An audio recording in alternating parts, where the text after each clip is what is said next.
Haya, Mungu ametuumba ili tumjue, tumpende, tumtumikie na kisha tufike kwake.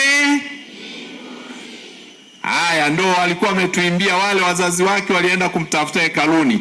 Baba askofu wetu, wazazi wake walipata baraka ya kuwa na mapadri watatu. Naomba mapadri wote mje wawili, mje mumpe mkono baba askofu hapa. Najua hamtatambulishwa. Familia moja ina mapadri watatu, alafu wa katikati ndio akawa askofu. Mheshimiwa mkuu wa mkoa, ulikotoka wewe nyinyi mnatoa maajabu. Na siku anatamko yule anasema kwa nini hawakumpa yule wa kwanza? Kumbe baba mtakatifu na uchaguzi wake.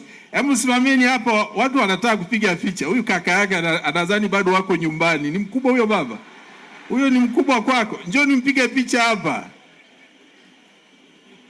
Baba askofu wake katikati, alafu kaka yetu wa kwanza kabisa. Haya, mnaoaje hapo? Baba moja mama moja. Aza na nyi wanakwaya mpeleke watoto padri na usista. Asanteni sana. Kaka yake ni misionari huko Jerumani na mdogo wake askofu, yeye anafanya kazi kwenye vyuo vikuu vya maaskofu. Asanteni sana. Tunashukuru kwa baraka ya imani.